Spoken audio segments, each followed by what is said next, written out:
মানুষ যদি নিজেকে সফল হিসেবে গড়ে তুলতে চায়, তাহলে তাকে কিছু বিষয় মেনে চলতে হয় এবং কিছু ব্যাপার তাকে বুঝতে হয়।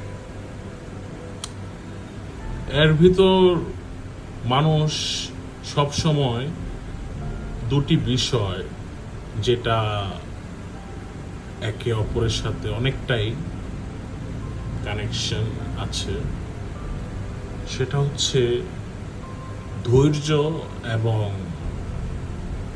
মানুষের যে সমালোচনা। এখন আপনারা দেখবেন যে যে ব্যক্তির ভেতর ধৈর্য নেই, সে কিন্তু আসলে জীবনে ওইরকম একটা সাফল্য অর্জন করতে সক্ষম হয় না, যেটা আসলে বোঝা যায় যে সে সেই সাফল্যের যাত্রায় উঠেছে বা সেই সাফল্য সে পেতে যাচ্ছে।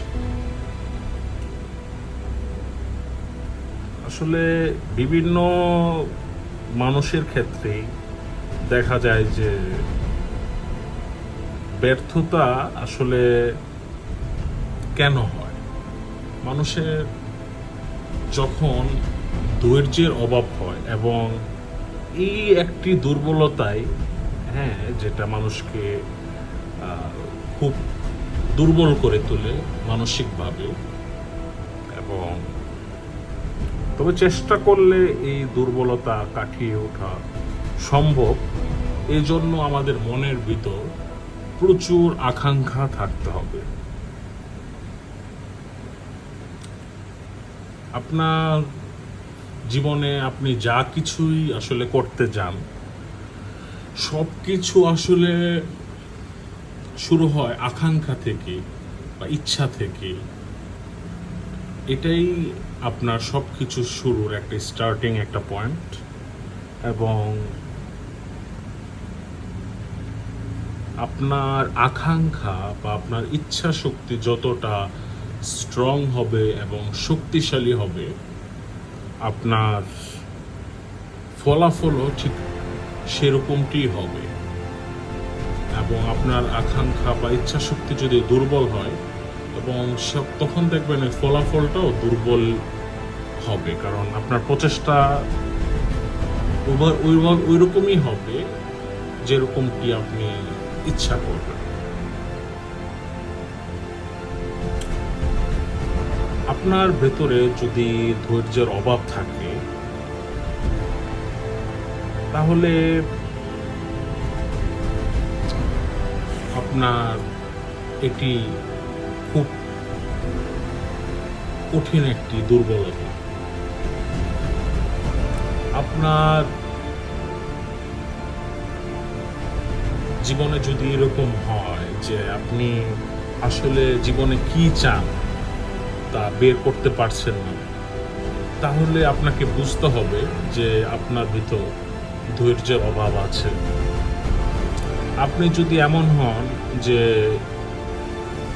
কোনো কারণ ছাড়াই কাজ নিয়ে আপনি অবহেলা করতেছেন অথবা কাজে মনোযোগ দিতে পারতেছেন না, আপনাকে বুঝতে হবে যে এখানে আপনার ধৈর্যের অভাব আছে।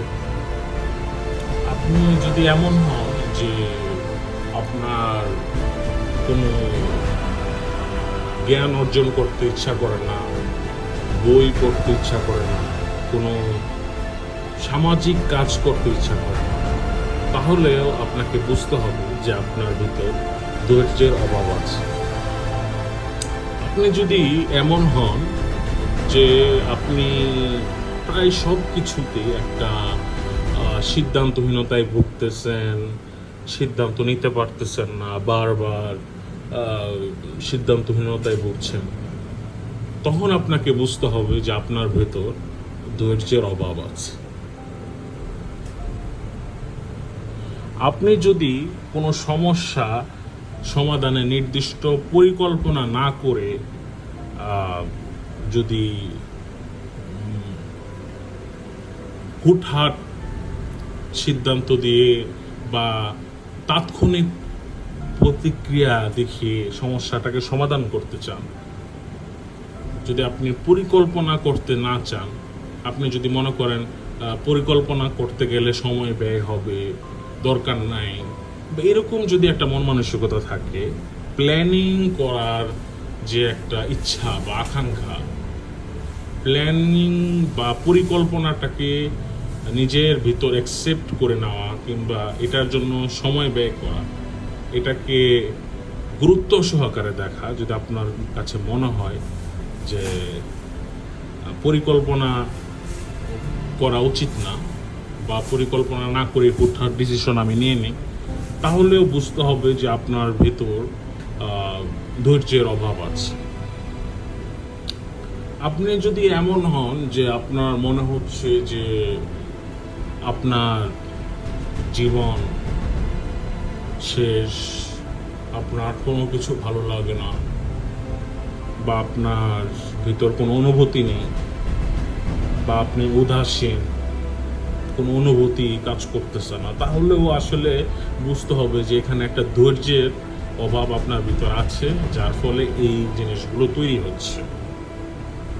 অথবা আপনার ভেতর যদি এরকম একটি বিষয় কাজ করে যে আপনি একটি ভুল কাজ করলেন, কিন্তু আপনি আপনার নিজেকে দোষারোপ করতেছেন না, আপনি অন্যকে দোষারোপ করতেছেন এবং কোনো একটা ঘটনা ঘটছে সেই ঘটনাকে দায়ী করতেছেন, অথচ আপনি নিজে দায় স্বীকার করতে আগ্রহ প্রকাশ করতেছেন না।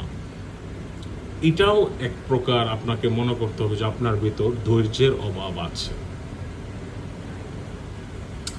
অথবা আপনার ভেতর কোনো ইচ্ছা শক্তি কাজ করে না।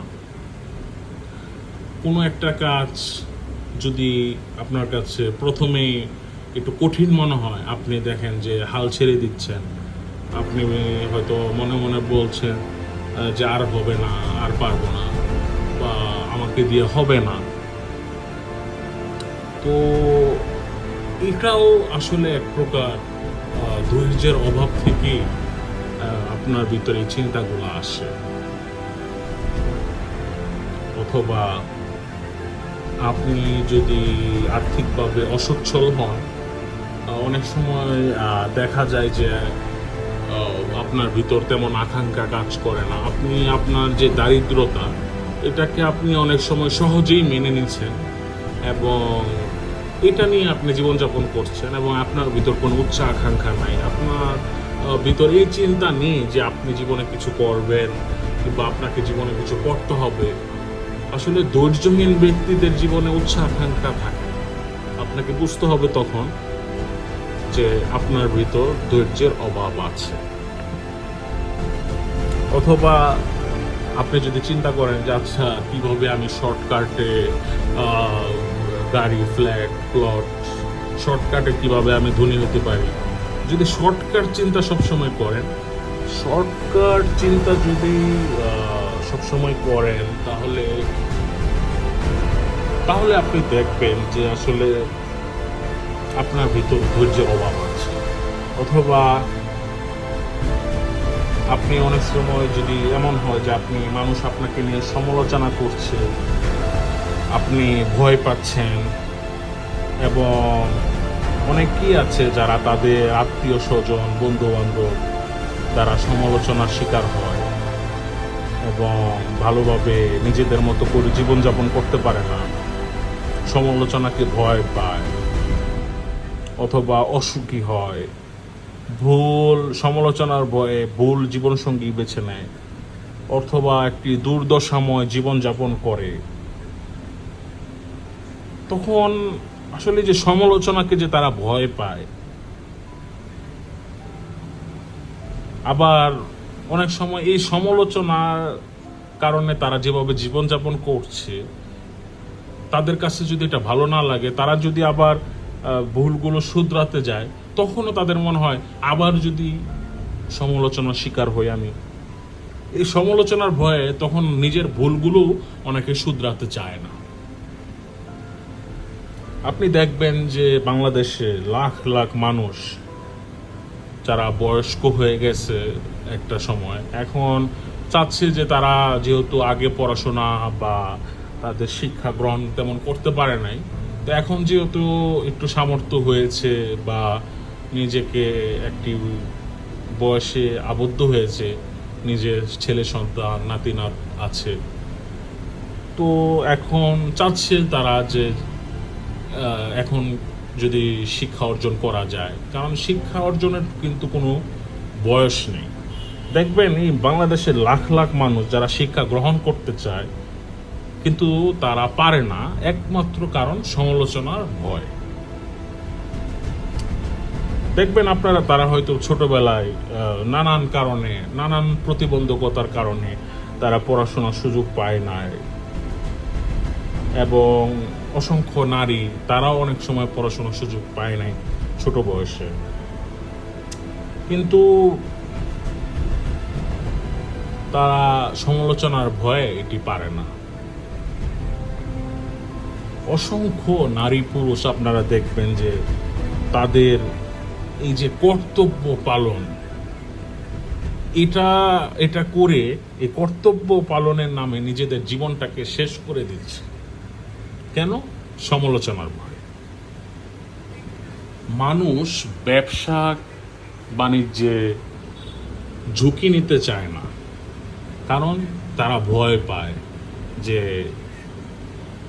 মানুষ আবার আমাকে নিয়ে কি সমালোচনা জানি করে।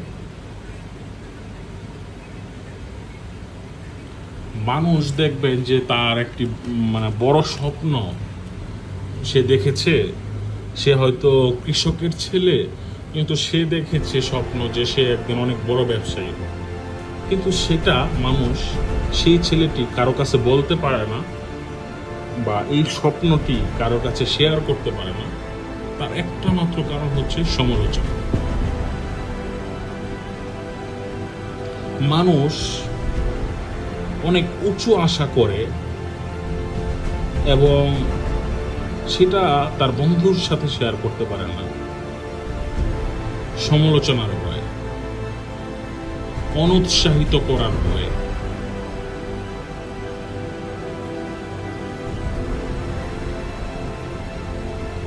একটা ছেলে, সে স্বপ্ন দেখলো সে কৃষকের ছেলে, কিন্তু সে অনেক বড় ব্যবসায়ী হবে।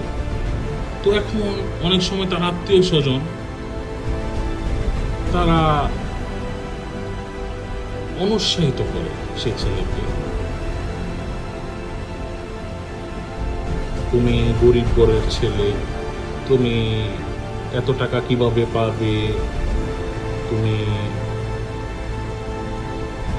এটা করতে পারবে না, হয়তো স্বপ্ন দেখে লাভ নাই, এগুলো কথা মানুষ শুনলে হাসাহাসি করবে, এগুলো একটি পাগলামি ছাড়া কিছু না, নানান কথাবার্তা এবং কি আরো বাজে বাজে কথা তার নিকট আত্মীয় স্বজন এবং বন্ধু বান্ধব দ্বারা সে ব্যক্তি শুনে থাকে।